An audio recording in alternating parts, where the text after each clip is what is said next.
The sharp scent of antiseptic always clung to the corridors of St. John's Medical Center, a constant reminder of both the healing and the heartbreak that unfolded within its walls. For Sarah Mitchell, a 32-year-old nurse who had spent nearly 10 years working there, the hospital had become more of a home than the place she slept at night. She had rushed through these hallways countless times, moving from patient to patient, offering comfort to frightened families and exhausted souls. And she had long ago grown used to the steady pulse of life inside those sterile rooms. Sarah loved her work deeply, though it demanded more from her than most could ever see. After losing her husband, Michael, in a car accident 5 years earlier, the hospital became both her shelter and the one place she could disappear into her responsibilities. She poured every bit of herself into caring for others, quietly carrying her own grief in the spaces between shifts.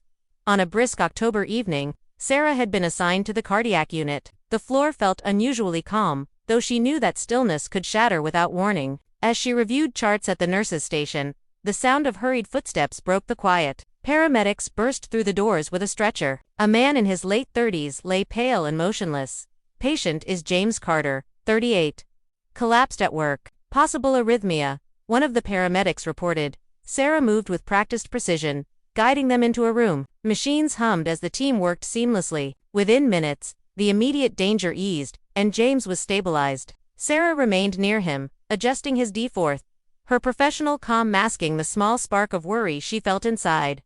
Hours later, James began to stir. His eyes opened slowly, confusion flickering across his face. Sarah leaned closer with a gentle smile. "You're at St. John's Medical Center. I'm Sarah, one of the nurses. You had a cardiac episode, but you're stable now."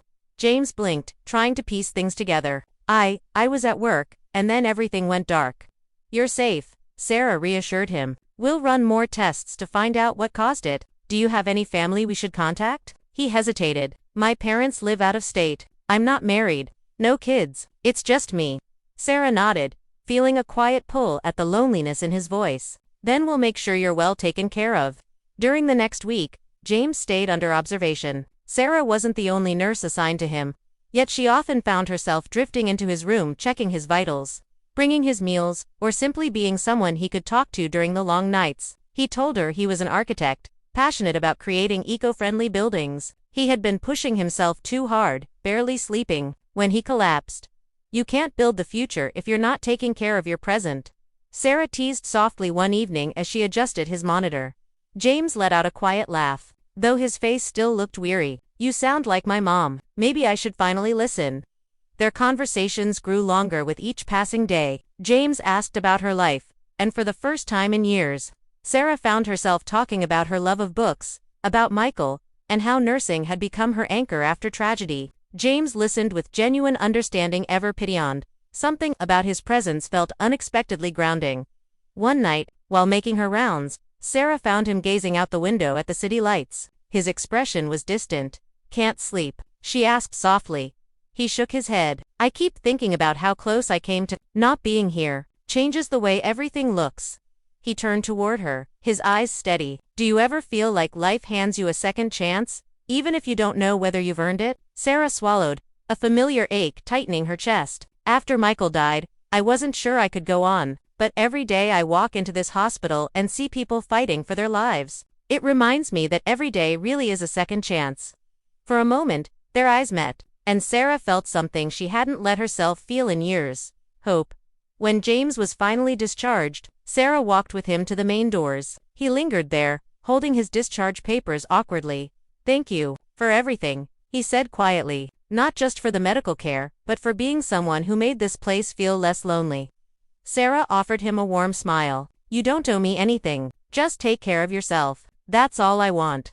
He hesitated, then spoke more softly. "Would it be totally inappropriate if I asked to see you outside the hospital? Maybe for coffee?" Her heart skipped. She had always kept strict boundaries, but James was no longer her patient. Something deep inside whispered that their paths had crossed for a reason. She nodded. "I'd like that."